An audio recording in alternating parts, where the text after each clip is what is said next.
Vamos lá? Estamos lá? Vamos lá. Então, Débora, dê as boas-vindas ao nosso querido Haroldo. Então, muito boa noite a todos os nossos irmãos aí da casa e os outros demais irmãos que estão conosco nessa noite. Boa noite a nossa irmã Bernadette, Elisete, e muito boa noite ao nosso irmão, vamos chamar nosso amigo, né, Haroldo? Muito obrigado. Boa noite para você, para Elisete, para Bernadette e para todos que estão nos acompanhando aqui, né? Que alegria a gente poder conversar sobre um assunto tão importante quanto esse. Então, Haroldo, eu quero te dar boas-vindas para nossa cidade aqui da Serra. Hoje está frio aqui, eu não sei quantos graus. Ó, aqui está marcando 8 graus, está realmente muito frio. Está friozinho hoje e pelo que eu estou vendo está de manga, de camisa e acho que está bem bom aí. Mas aqui o que vai movimentar é o calor humano, a alegria de estar assim te recebendo. E a nossa casa é Sociedade Espírita Jesus de Nazaré. É uma casa que foi fundada em 1977, tem 45 anos. É uma casa focada assim, com o intuito do estudo. Nós temos mais de 300, próximo a 300 estudantes da área do estudo do sistematizado, e depois um bom número maior ainda de mediunidade. Então, é uma casa grande, com uma estrutura boa, no sentido de privilegiar o estudo. A gente sabe que o estudo abre luzes, e é com esse intuito, então, que a gente te convida. E agora a Bernadette Maria Cavion é a nossa vice da casa. Ela vai te dar as boas-vindas e fazer a nossa prece para que a gente tenha, assim, uma noite iluminada. Isso aí. Então, boa noite a todos. Boa noite, Haroldo. É com muita satisfação de ter você conosco, né? Sou tua fã de carteirinha. Então, a gente vai, neste momento de amor, nós vamos pensar em Jesus, nosso mestre e amigo, nosso professor, que nos deixou tantos ensinamentos, pedindo a luz dos espíritos amados, responsável pela nossa live, para que consigamos apreender tudo aquilo que formos ouvir nesta noite. Que o nosso Pai Maior também nos abrace e que fique conosco. E que assim seja. Então, que assim seja. Aí. Então, Haroldo, muito obrigado, Beba, pela linda... Eu que agradeço. E, Haroldo, olha só, o nosso grupo, então, que está te convidando, do qual eu e a Débora somos participantes desse grupo, né?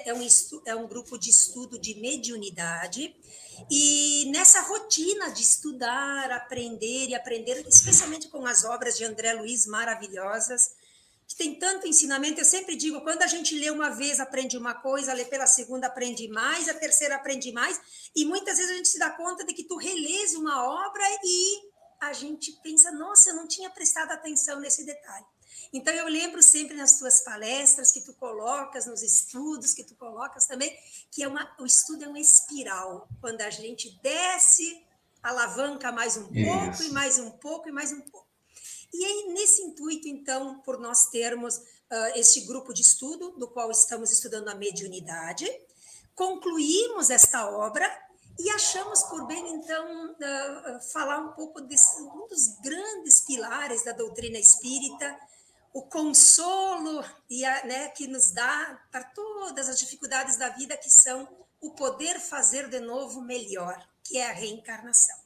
Então, por conta disso, a gente achou assim, ficou muito feliz com tua presença, para que tu possa nos dar mais ganchos, que é o que o estudo nos proporciona, né? Que a gente converse sobre processo reencarnatório. Ele vai ser útil para todos os estudantes, para todos os que conhecem, para todos os que seguem a doutrina espírita, será com certeza um aprendizado a mais. E para abrir, eu vou ler uma frase que eu acho que seria bem interessante, porque aqui ela traz muito, ela traz bastante do que a gente vai conversar hoje. é do livro Opinião Espírita, de Francisco Cândido Xavier e Valdo Vieira, ditado por Emmanuel e André Luiz. Tem uma frase belíssima aqui que eu achei bem interessante. Reencarnação é redenção, mas observa que a bondade não exclui a justiça divina e que o espírito em débito é constrangido ao resgate de si próprio, através da reencarnação, tantas vezes quanto sejam necessárias, porquanto, frente à lei, cada consciência deve a si mesma a sombra da derrota ou o clarão do triunfo. Eu achei essa frase maravilhosa. E com ela eu abro e te dou a palavra. Nossa, maravilhoso mesmo, Elisete. E essa frase, ela já direciona a nossa reflexão para um ponto muito importante. Nós temos um hábito de estudar, e isso é muito natural, o processo reencarnatório, mas eu gostaria de começar a nossa reflexão colocando o processo reencarnatório dentro de um quadro maior. O quadro da redenção do espírito. Então, nós aprendemos que o Criador cria princípio inteligente, simples e ignorante. Ignorante no sentido de sem experiência, sem saber. Por não ter passado por experiência, não tem conhecimento da vida, do viver, das relações, do universo. E simples do ponto de vista da sua estrutura, da sua organização. A evolução vai nos conferindo complexidade. Basta a gente imaginar uma célula e nós, seres humanos, com trilhões de células a nosso serviço.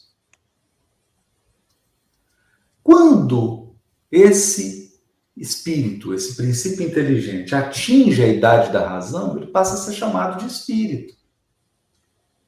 Porque com a razão, ele é capaz de refletir sobre si mesmo. Ele agora tem um pensamento contínuo. E ele agora faz escolhas, exerce o seu livre-arbítrio. O livre-arbítrio é lei divina. Nem mesmo o Criador, no seu poder supremo, na sua sabedoria e amor supremo, interfere no livre-arbítrio da criatura. Nós fazemos e podemos fazer escolhas. Sejam elas escolhas vantajosas ou escolhas totalmente desvantajosas para nós e para aqueles que nos cercam. Esse é o processo. No entanto, nós não podemos esquecer que a finalidade última da encarnação, o porto de chegada, o destino, é a pureza espiritual. É por isso que Allan Kardec pergunta: o que se torna o espírito na sua última encarnação? O que se torna? Veja, quando Kardec utiliza essa expressão última encarnação, ele está dizendo assim: quando acabar o processo reencarnatório. Por isso que André Luiz chama de processo reencarnatório. Porque é um processo. Não é um ato. Não é uma encarnação. É um conjunto de encarnações. Um conjunto inumerável de encarnações. É um processo reencarnatório. Quando o espírito conclui o processo reencarnatório, o que ele se torna? Ele se transforma em quê? E os espíritos respondem: espírito puro, bem-aventurado. Então, a nossa chegada, o nosso destino é nos tornarmos espíritos puros, bem-aventurados. Aqui tem 2 elementos para a gente avaliar. Espírito puro significa não há mais imperfeição moral. É um espírito moralmente puro. Não há prática do mal, não há pensamento do mal, não há sentimento do mal, não há conduta, não há atitude. Esse espírito, desse ponto em diante, ele somente deseja e pratica o bem comum, o bem de todos. Esse é o espírito puro, moralmente puro. E Allan Kardec, no livro O Céu e o Inferno, quando trabalha o tema da justiça divina, Código Penal da Vida Futura, ele deixa bem claro que para cada imperfeição existe um gênero de sofrimento. De modo que a pessoa arrogante, e a arrogância é uma imperfeição moral, ela vai experimentar um gênero de sofrimento na vida dela. Que tipo de sofrimento? O sofrimento do arrogante. A pessoa viciada em alguma substância, ela vai experimentar um gênero de sofrimento. Que sofrimento? O sofrimento de quem tem um vício. A pessoa maledicente vai experimentar um gênero de sofrimento, o sofrimento dos maledicentes. Para cada imperfeição, um sofrimento. E Allan Kardec conclui: nós temos um conjunto de sofrimentos que é proporcional ao conjunto de imperfeições morais.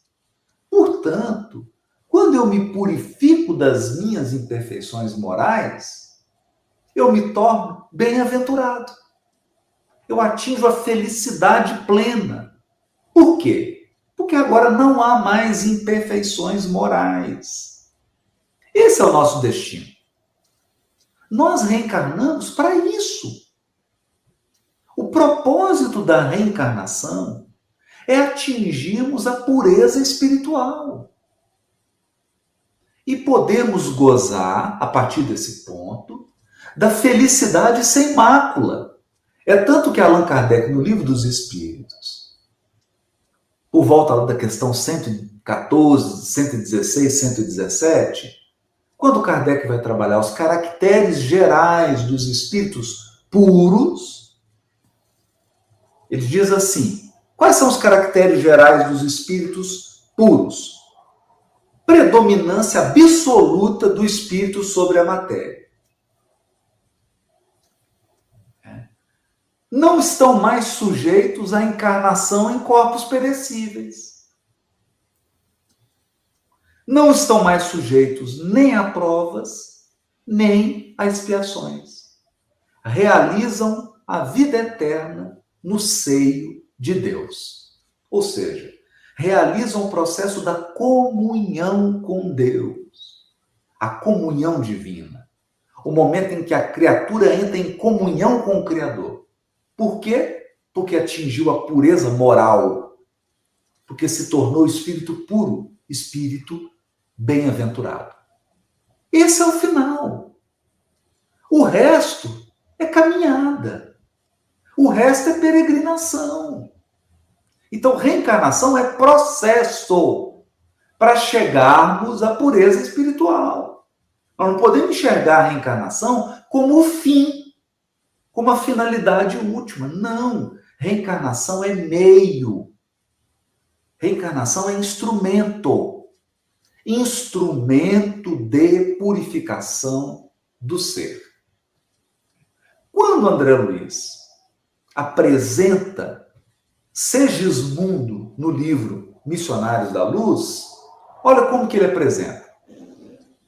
Na verdade, é o orientador Alexandre quem fala do Segismundo para André Luiz. E ele diz assim: Segismundo, presentemente, prosseguiu o outro, voltará ao rio da vida física.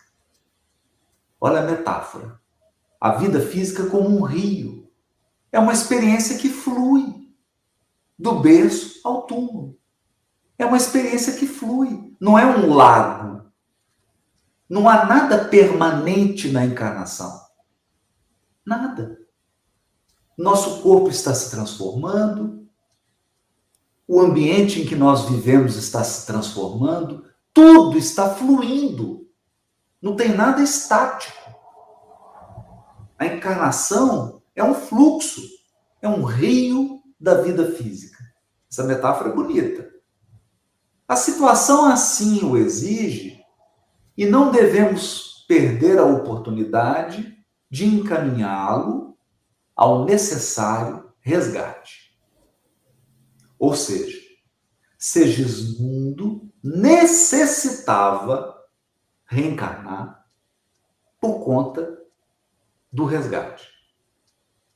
O que significa isso? Ele precisava reparar o mal praticado.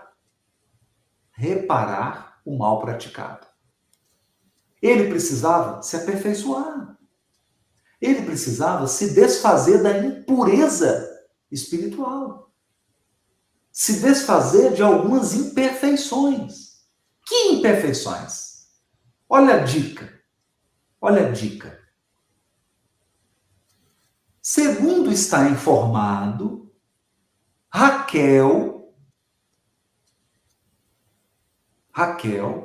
a pobre criatura que ele desviou em nossa época de laços afetivos mais fortes. E Adelino, o infeliz marido que o nosso irmão assassinou em lamentável competição armada. Já se encontram na crosta terrestre desde muito. E há 4 anos religaram-se nos elos do matrimônio. Tudo está preparado a fim de que Segismundo regresse à companhia da vítima e do inimigo do pretérito, no sentido de santificar o coração. Será ele, de conformidade com a permissão de nossos maiores, o segundo filhinho do casal. Então veja. A mãe de Segismundo é uma criatura com que o Segismundo desviou de laços afetivos mais fortes. Desviou. Ou seja, ela devia ter um compromisso afetivo, ele foi lá e fez com que ela terminasse aquele compromisso afetivo, possivelmente num processo de traição, de adultério, com consequências que não estão aqui narradas. Portanto, Raquel é vítima. Abusando das energias sexuais, abusando possivelmente da sua beleza, ele desviou uma criatura de um compromisso afetivo. E Adelino, que será o pai dele, é uma criatura que ele assassinou. Então nós temos aqui 2 gêneros de equívoco. Segismundo falhou na área afetivo-sexual por conta de relações afetivas e sexuais com uma pessoa já comprometida e, além disso, assassinou uma pessoa.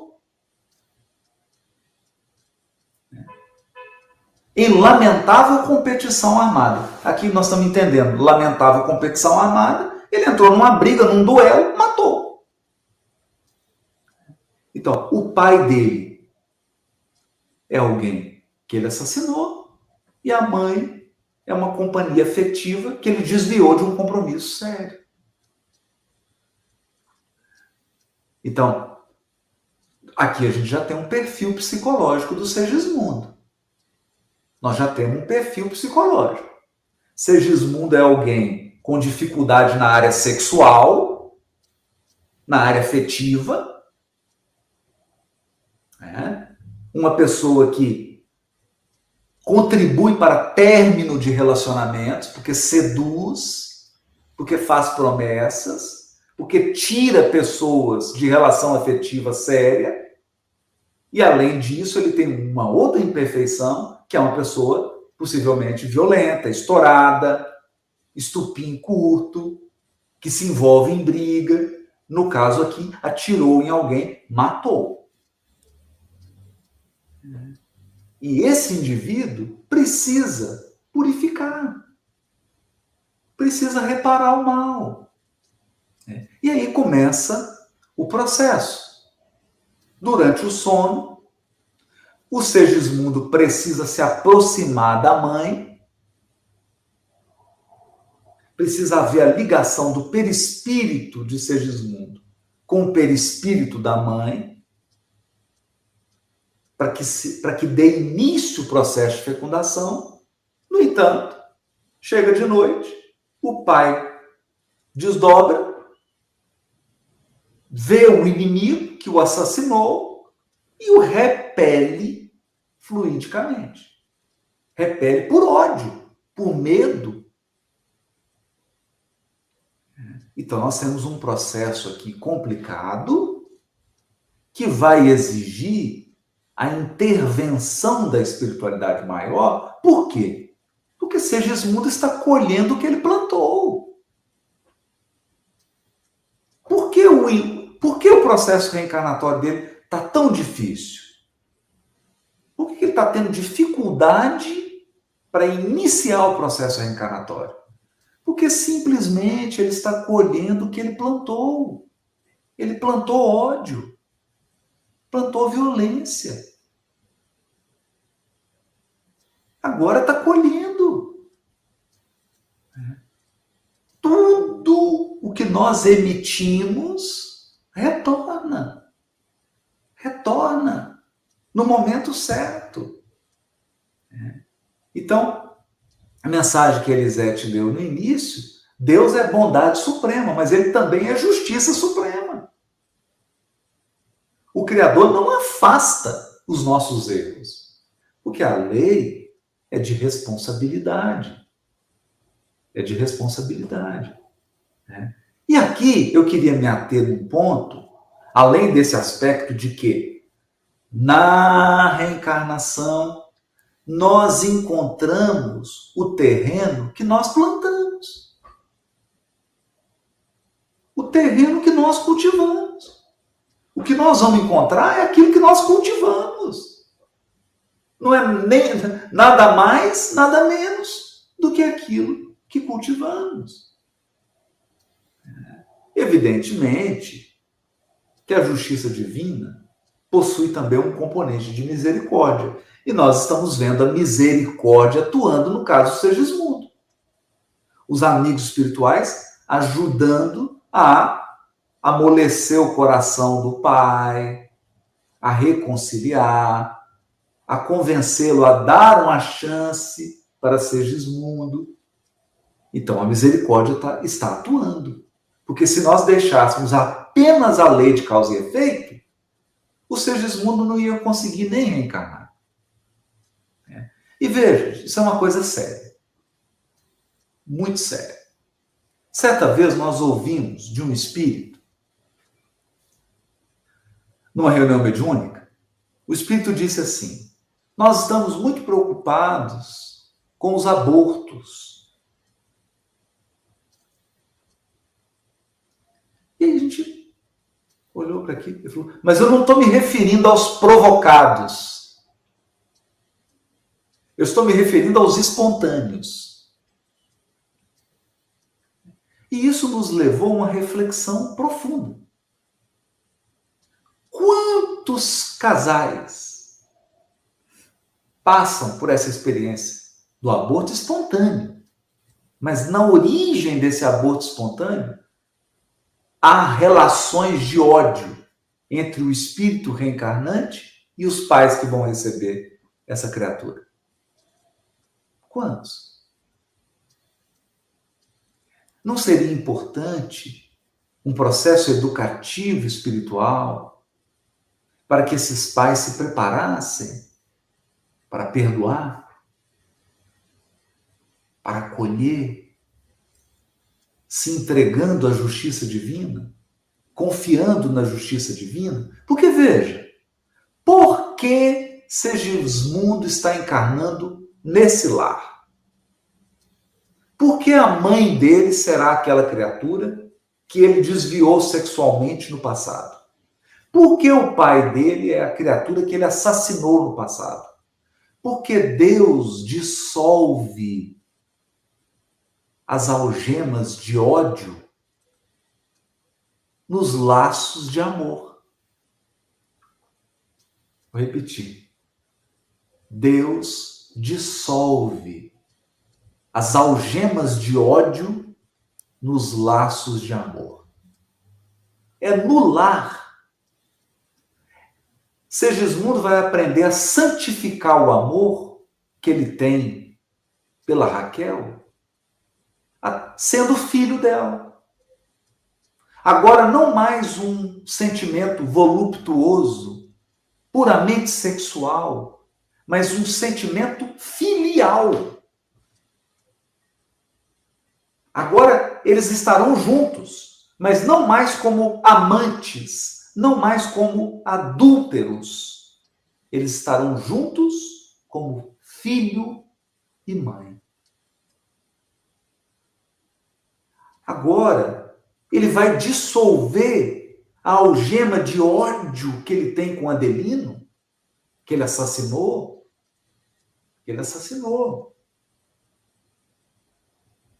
Porque ele será filho do Adelino. Então, desse ponto em diante, Segismundo não é mais o assassino dele. Ele agora se tornará filho. E esse amor de pai para filho, de filho para pai, é o laço de amor que vai dissolver as algemas de ódio. Esse é o processo. Então, é nesse sentido que nós temos que encarar o resgate. O resgate é a oportunidade de dissolver o ódio com amor. Com amor. É o amor que vai dissolver todas as nossas tramas infelizes.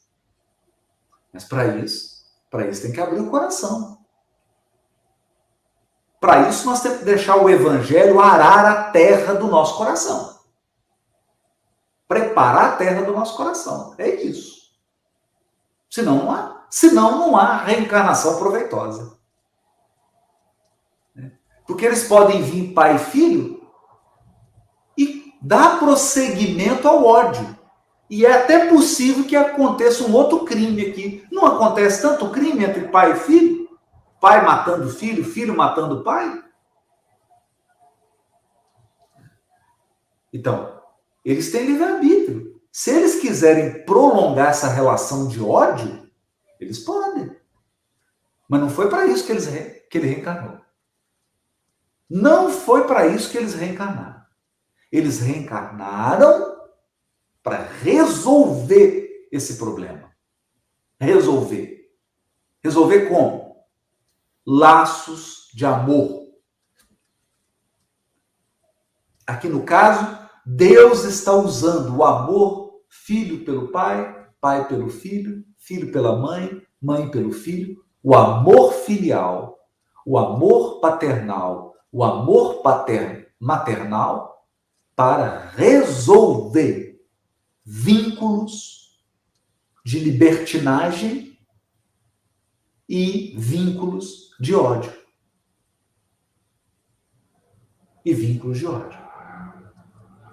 Então, essa é uma grande lição para a gente. É uma grande lição. Eu costumo brincar usando uma metáfora que você pode escolher se você tem laços ou se você tem teia. Não é? Porque o que funciona uma teia de aranha? Uma teia funciona para você selecionar ali as vítimas, e a aranha vai lá e abocanha os insetos que caem na teia. Então você vai ter teia ou vai ter laços? Muitas criaturas estão encarnadas tecendo teias de ódio, teias de rancor, teias de ressentimento, teias de maldade. E outros estão aqui construindo laços de amor. Bom, essa deve ser a nossa grande escolha, né? Agora eu gostaria de trazer um outro ponto aqui. Um outro ponto. Recentemente, tem um músico de um grupo famoso chamado Jota Quest, e a esposa de um dos músicos desse grupo deu um depoimento dizendo o seguinte: quando ela ficou grávida, ela foi fazer os exames, ultrassom e tudo. E aí o médico chamou o marido dela e disse assim para o marido: olha, eu jamais ia querer um filho excepcional. E você? Ele disse: eu também não. Eu fiz um ultrassom aqui, o seu menino tem problema. Você quer que eu dê uma pílula aqui para interromper essa gestação?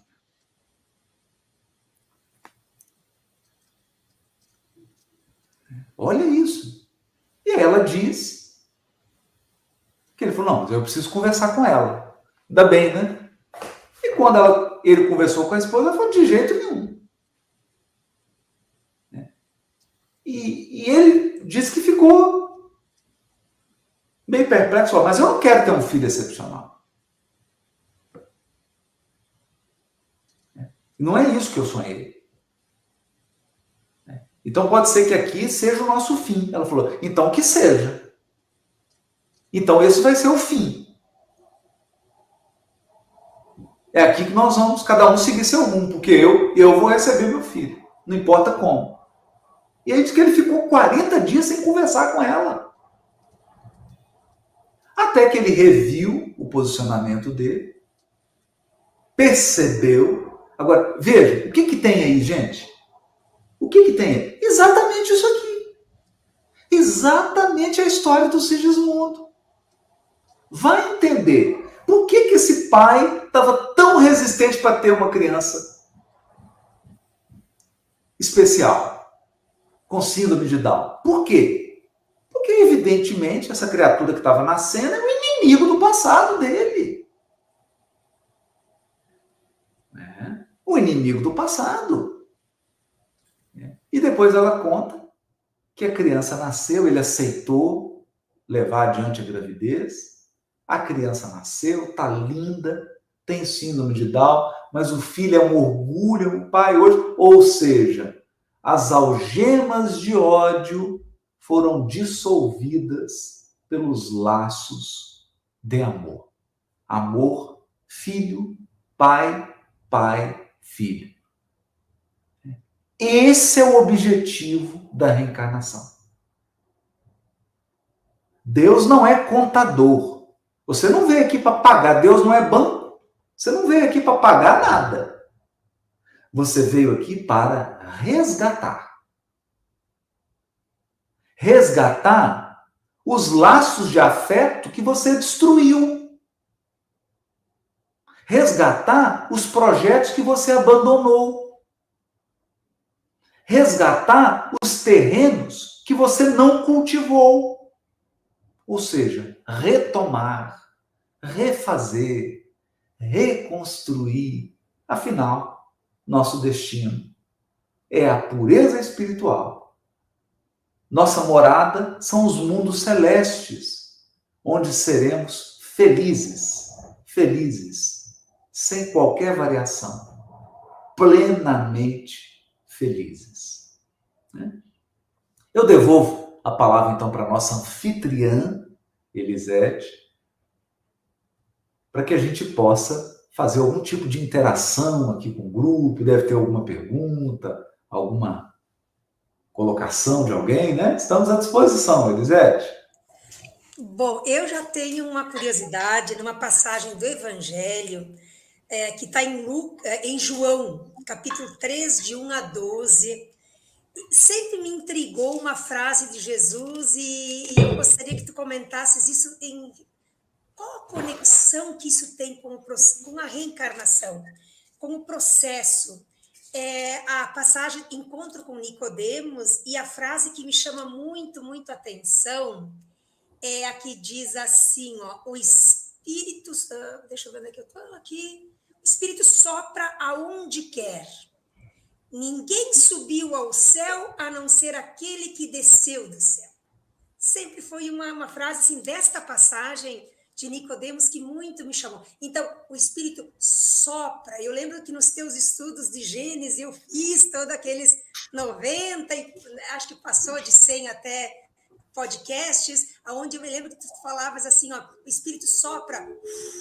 Eu lembro até desse modo, aquilo marcou muito a mim. Então, o Espírito sopra onde quer. Então, tem uma vontade, tem um livre-arbítrio ali, né?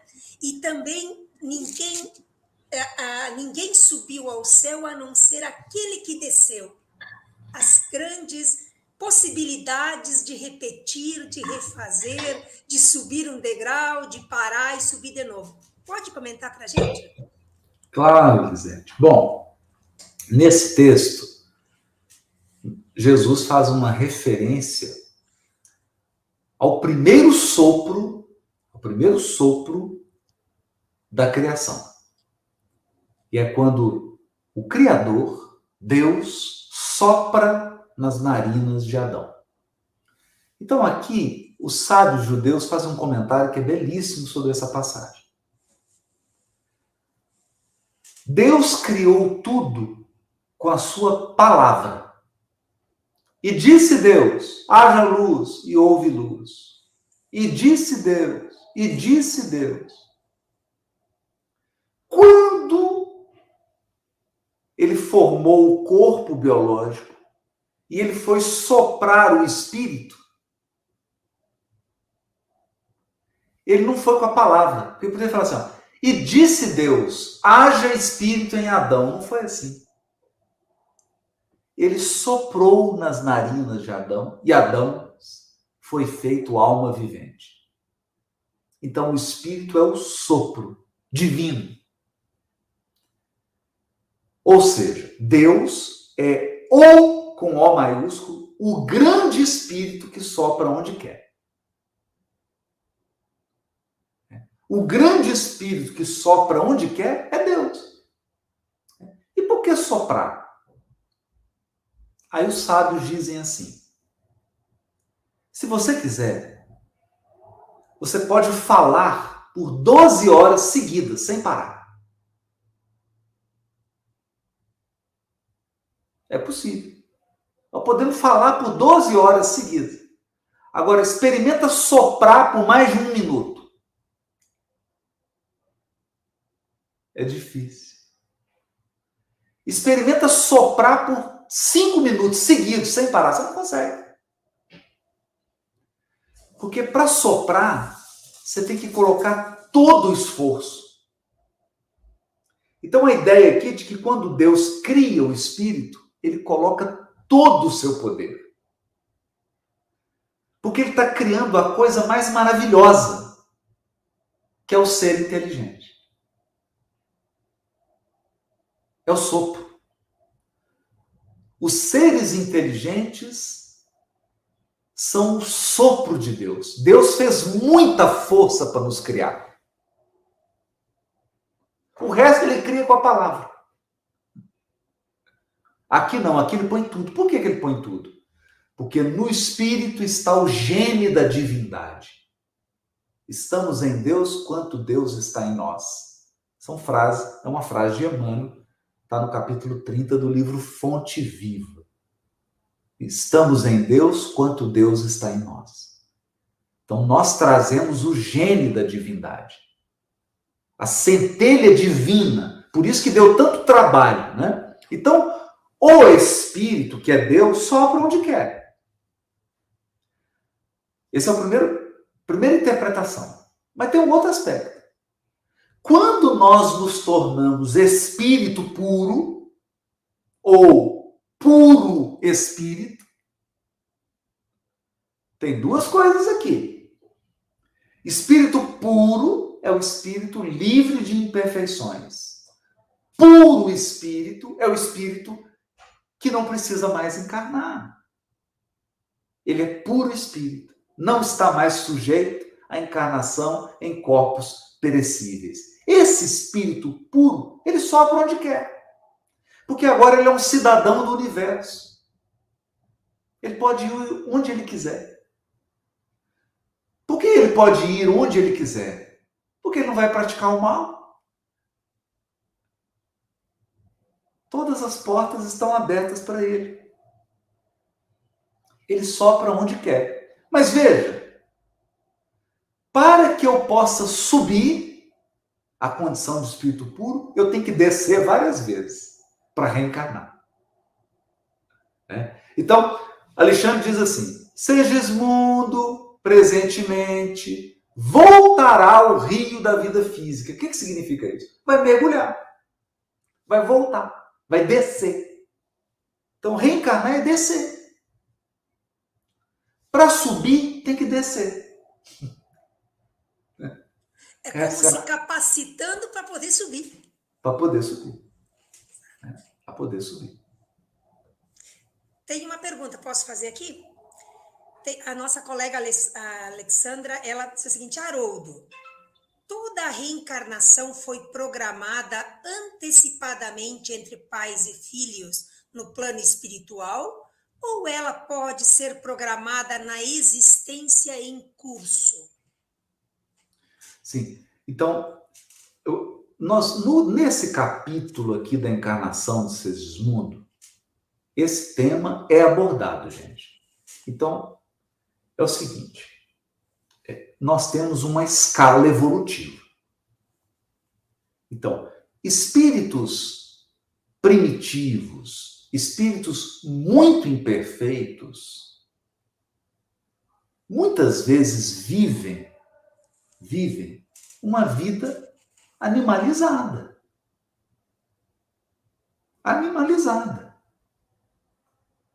Então, seres que vivem uma vida animalizada em relação a hábitos sexuais, hábitos alimentares, comportamento social, qualquer tipo de comportamento. Às vezes você não consegue nem distinguir se é ser humano ou se é bicho, não é mesmo? Então, esses seres não têm uma programação sofisticada dessa como o Segismundo, gente. A encarnação deles é um processo automático. Como tudo na vida deles. Como tudo. É um processo grosseiro. Mas veja, um processo grosseiro que está dentro da lei divina. Um processo grosseiro que está dentro da supervisão divina. Mas é um processo grosseiro. São aqueles laços que vão atraindo e aquela coisa sem... Porque imagino, eles têm uma absoluta indisciplina sexual. Tem uma indisciplina em todos os níveis da vida. Tudo deles é caótico. Tudo é caótico. Sob a supervisão divina. Então os processos vão acontecendo no automático. À medida que nós vamos ganhando consciência, à medida que a nossa existência vai ganhando espiritualidade, a nossa reencarnação vai se aprimorando do ponto de vista do planejamento. Por quê? Porque você está lidando com seres conscientes. Você não está lidando mais com criaturas brutalizadas. Você está lidando agora com criaturas sensíveis, que tem, Kardec chama de o senso moral desenvolvido. Criaturas dóceis, abertas à ajuda espiritual e, portanto, merecedoras de um planejamento mais estruturado. Agora, gente, é importante nós dizermos uma coisa. Nada acontece sem a permissão divina. Nada. Nós temos livre-arbítrio, nós temos nossas imperfeições, nós temos nossas brutalidades, mas o Todo-Poderoso é Deus. Né? Então, não vamos imaginar que tem alguma criatura mais poderosa do que o Criador, ou que possa fazer algo que o Criador não permite. Então, tudo o que acontece na evolução está sob a supervisão da providência divina. Por quê? Porque o plantio é livre. Obrigatório é só a colheita. O plantio é livre.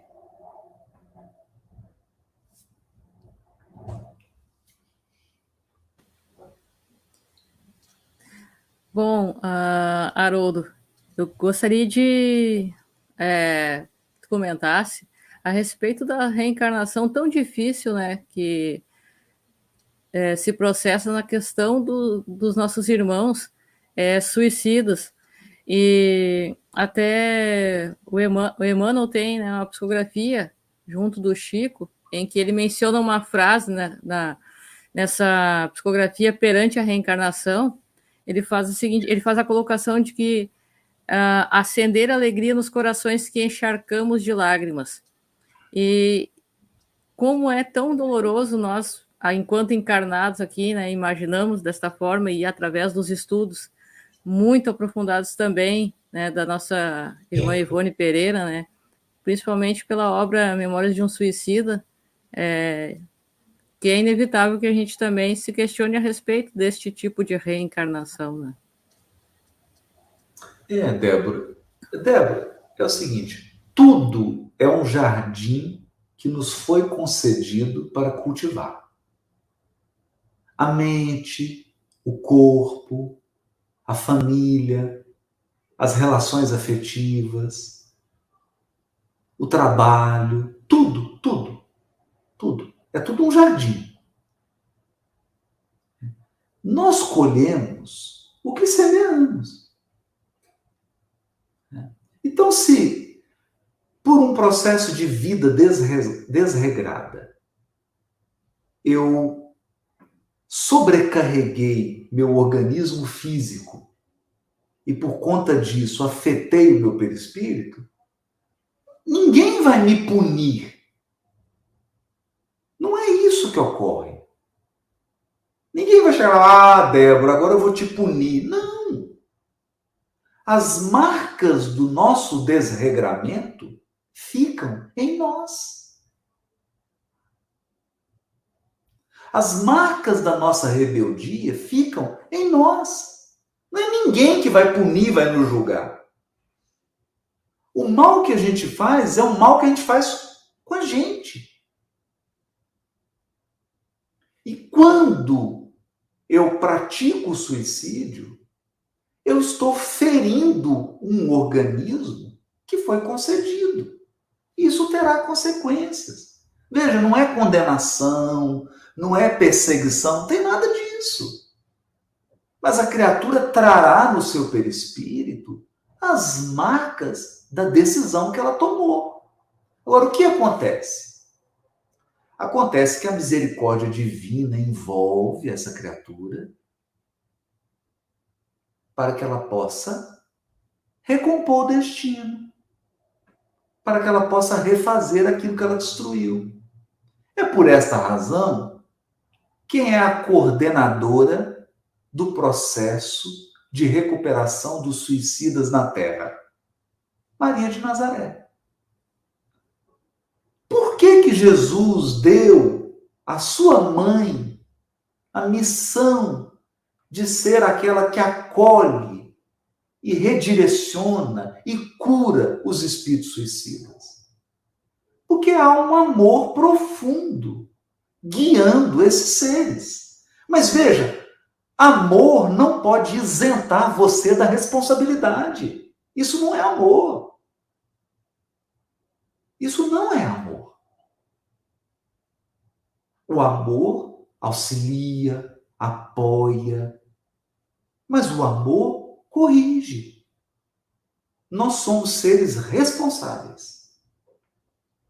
Então nós vamos entender que todos os suicidas da Terra estão sob a tutela de Maria de Nazaré. Tenhamos isso em mente. É o amor de Maria que cuida de todos os suicidas. Mas existe uma lei de responsabilidade. E todos eles terão que reconstruir. Terão que arar a terra. Terão que tirar os espinhos. Terão que renovar a sementeira. É da lei. Né? Mas Maria de Nazaré vai ajudar. Né? Eu tenho mais uma pergunta aqui da Ivete Munereto, que ela diz assim: Haroldo, tendo em vista que todas as reencarnações são programadas, fale-nos sobre as reencarnações que se efetuam através de um estupro.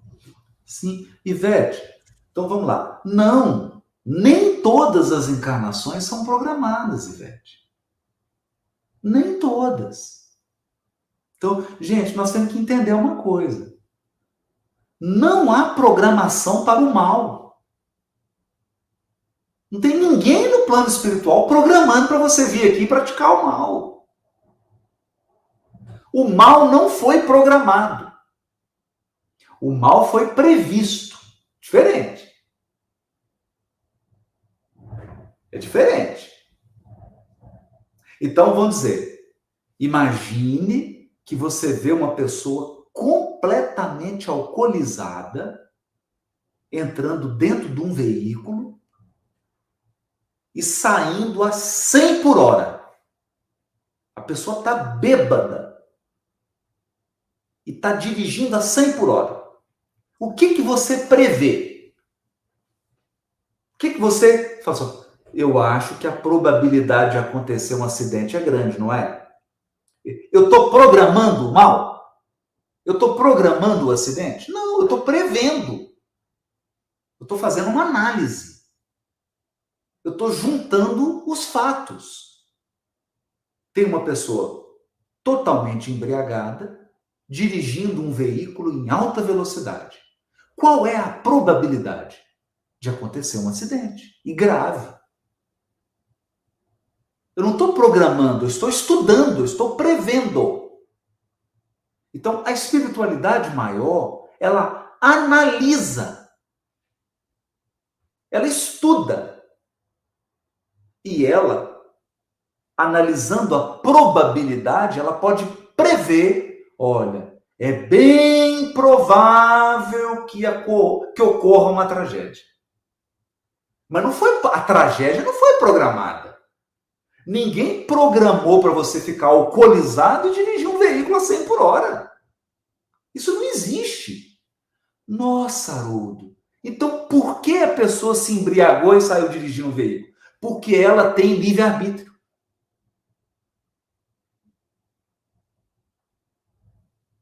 Porque ela tem livre-arbítrio. Ela é livre para semear. Ela é livre para semear. Nossa, Haroldo. E as vítimas? E os injustiçados? Então, é uma frase que eu aprendi, eu vou repetir aqui. Há muita injustiça no mundo, mas não tem nenhum injustiçado. O mundo está cheio de injustiça. Estupro, violência, assassinato, sequestro, roubo, furto, engano, mentira. O mundo está cheio de injustiça, mas não tem nenhum injustiçado. Por quê? Porque não tem nenhum encarnado na Terra. Nenhum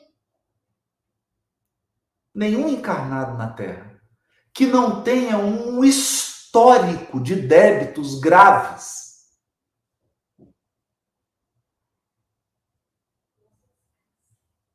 Não tem nenhum espírito puro aqui, gente,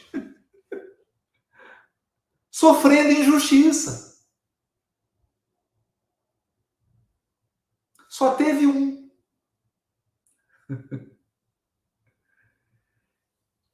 E por que ele foi crucificado?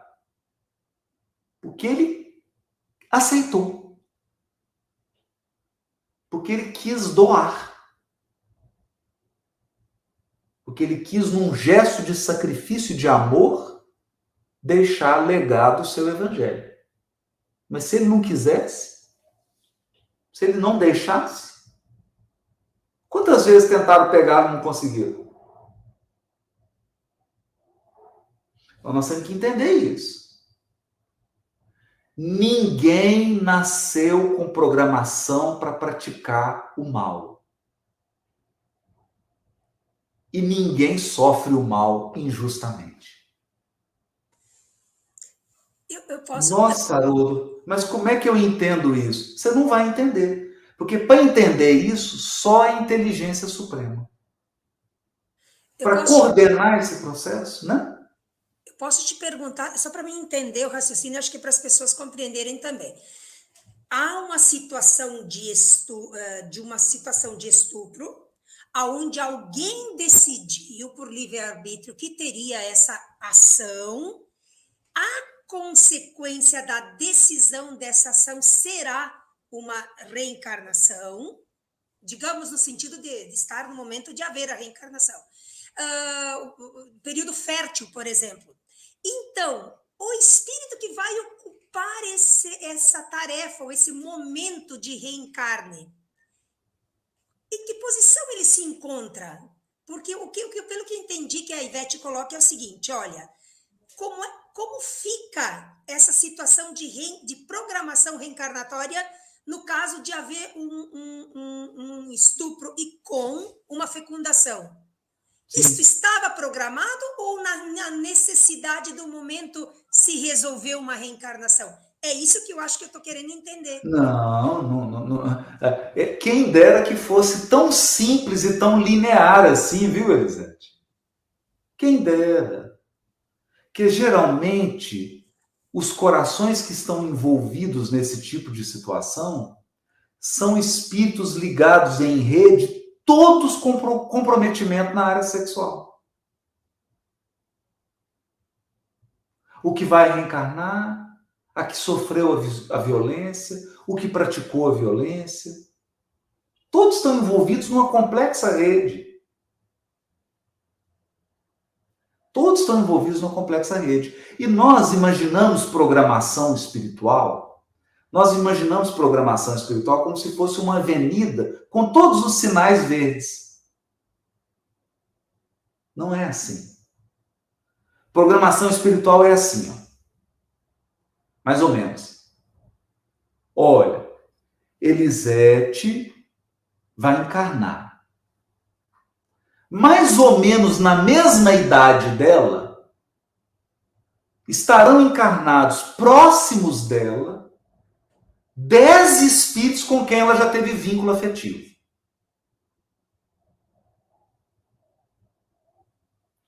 E nós temos uma programação aqui de que o melhor para ela é um relacionamento com o indivíduo X. Mas se o indivíduo X não quiser, e se ele romper? Bom, tem mais 9 ligados a ela na fila.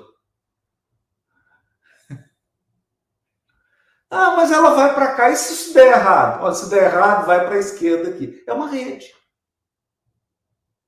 Então, Emmanuel fala isso no livro Vinha de Luz. A existência humana está estruturada em preciosos cálculos de probabilidade. O que significa isso? A cada dia, nós temos a probabilidade de você ir para qualquer direção.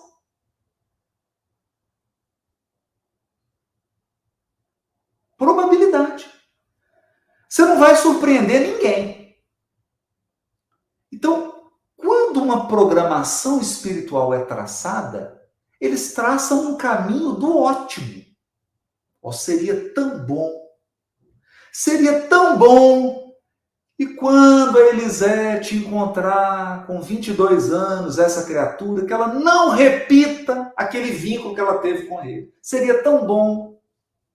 Seria tão bom que com 40 anos, quando ela reencontrar aquela figura, que ela não cometa o mesmo erro que ela cometeu.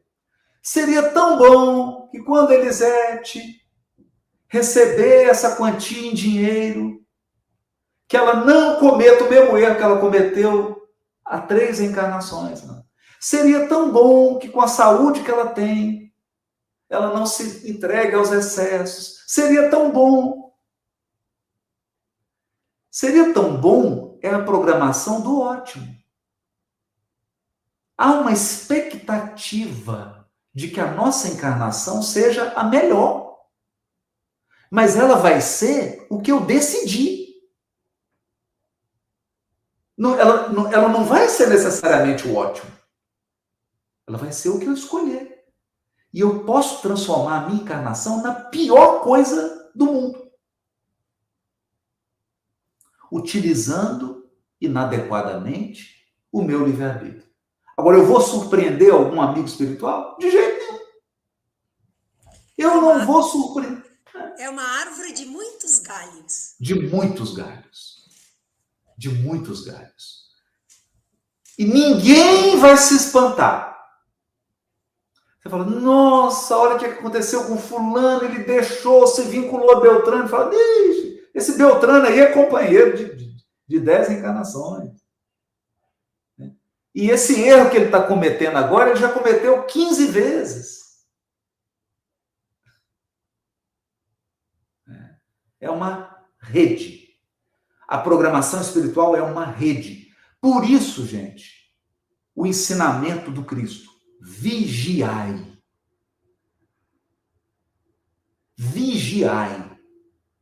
A cada dia, todos temos a possibilidade de destruir a nossa encarnação ou de transformá-la na melhor coisa dos últimos tempos. Todo dia. Todo dia você vai sair na rua e vai encontrar alguém que você acha que é um desconhecido, que é um acaso, e essa pessoa é uma pessoa que está ligada a você. E ao encontrar essa pessoa, você pode repetir pela 10ª vez um erro que você já está repetindo há várias encarnações. Ou você pode transformar aquele encontro em uma renovação, em uma oportunidade de purificação. Está na nossa decisão. Por isso que encarnação é delicado. Olha aqui que o Alexandre fala aqui, rio da vida, rio da vida. Quem está encarnado está numa viagem num rio. Tem cachoeira, tem tempestade, tem de tudo, gente. A única coisa que não tem é garantia. E não assim, tem Haroldo, garantia que você vai ter uma boa encarnação. Não tem. Se você quiser complicar tudo, você pode. Não deve. E dentro disso que tu colocou, Haroldo, é importante que a gente tenha para nós, né? Não apenas nessa história que se passa entre Sigismundo e seus futuros pais, vamos dizer assim, seus antigos algozes, desafetos, melhor dizendo, que o perdão é o único meio a nos libertarmos, né, e quebrar esse laço que nos prende a essa dor, né, para que se tenha esse rio, como tu mesmo disseste, né, ele possa fluir e possa realmente tornar uma vida nova, né? Esse mergulho possa nos fazer realmente nos purificar, né? Somente o perdão é que vai nos libertar, né? Exatamente. Então nós temos todos os dias, quando acordamos, para a gente encerrar, né? Todos os dias, quando a gente acorda, nós temos duas possibilidades: repetir os mesmos erros ou renovar. Renovar. Isso é muita responsabilidade. É muita responsabilidade. Uma decisão de 30 segundos que você toma hoje pode comprometer toda a sua encarnação. Em compensação, uma decisão de 30 segundos que você toma agora pode salvar a sua encarnação. É isso. Jesus disse, está no teu querer. Então, está no nosso querer. Ele disse isso. Isso aí.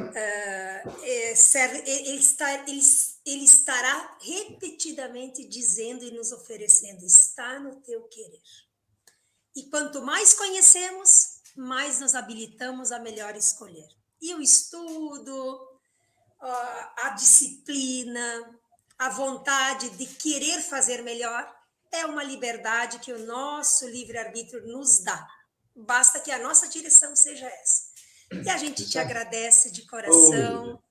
Eu tenho certeza assim, que a nossa Serra Gaúcha, nesse dia frio, te agradece assim, com aquele abraço bem afetuoso, bem carinhoso. E quiçá um dia tu nos visite novamente, depois de longos anos aí em Caxias do Sul. Tu estiveste, né, acho que foi por volta de uns 15 anos atrás, tu estiveste em Caxias do Sul, na Universidade de Caxias do Sul, qual eu tive o prazer de te assistir.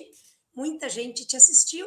E estás convidado, a nossa Casa Espírita te receberá com muito gosto, basta que a gente consiga, então, né, um dia acertar, quem sabe, uma vinda para cá. Tá bom. Então, Ô, Lisete, obrigado, viu? Obrigado, Débora, obrigado, Bernadette. Então, muito obrigada. A gente agora, então, com o nosso abraço, receba, assim, um abraço gaúcho, assim, com muita afetividade. E a Débora vai fazer a nossa prece de encerramento, se quiser fazer alguma colocação. A Bernadette quiser colocar alguma coisa para que a gente possa, então, agradecer que tu já nos deste muito do teu precioso tempo. Obrigada.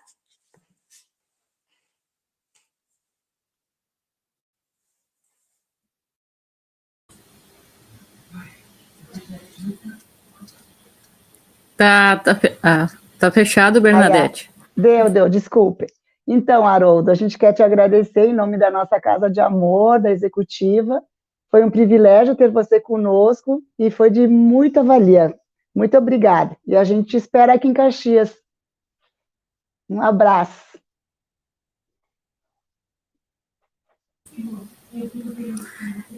Então, queria agradecer também, né, ao pessoal de Caxias do Sul, da Sociedade Espírita Jesus de Nazaré, né, a Elisete, né, pelo esse grupo que a gente participa, né, de estudos, a todo o pessoal que participou conosco, né, nesse momento tão precioso de estudo, também ao Haroldo, né, pela boa vontade, pela companhia e os ensinamentos tão valiosos que ele trouxe para nós, e também agradecer, né, espiritualmente também a equipe, né, dos amigos de nosso lar, que em conjunto nós formamos esta união de solidariedade e de estudo. Que possamos neste momento, então, fecharmos os nossos olhos, agradecemos ao nosso Mestre Jesus, que nesta noite de hoje nos proporcionou este momento tão único, tão precioso e tão especial. Que nós possamos guardar isto nos nossos espíritos, porque podemos até aqui, neste instante, esquecermos de algumas palavras, mas o ensinamento ficará guardado nos nossos espíritos. Nesta data, nesta noite, aonde também comemoramos o aniversário do nosso irmão Bezerra de Menezes, que tão firme gravou na sua vida aqui na Terra a mensagem de que solidários nós seremos união, separados uns dos outros seremos apenas pontos de vista. Por isto que esta união formada para este estudo de hoje possa se fortalecer cada vez mais uns aos outros, de que nós não reencarnamos para sermos sozinhos, não reencarnamos para vivermos de forma egoísta, pelo contrário, reencarnamos para aprendermos a viver a lei de amor que Jesus tanto exemplificou aqui nesta terra, quando ele nos disse que ele é o caminho, a verdade e a vida, e ninguém irá ao Pai a não ser por ele. Por isto, que possamos então, através desta sua mensagem, vivermos a cada dia de uma forma mais solidária, de uma forma a trabalharmos as dores, as tristezas e as mágoas, trabalharmos o perdão, este instante que temos aqui, mas que pode mudar completamente o rumo da nossa reencarnação, valorizando estes momentos, valorizando esta oportunidade única que é estarmos aqui, nesta terra, em busca deste progresso e desta evolução. Te agradecemos, Senhor, por esta luz derramada sobre todos nós. Muito obrigado, Senhor, e que assim seja.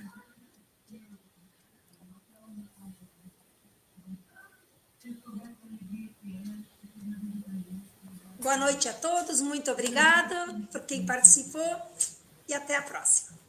Haroldo, muito obrigado, boa noite e até breve. Boa noite. Boa noite.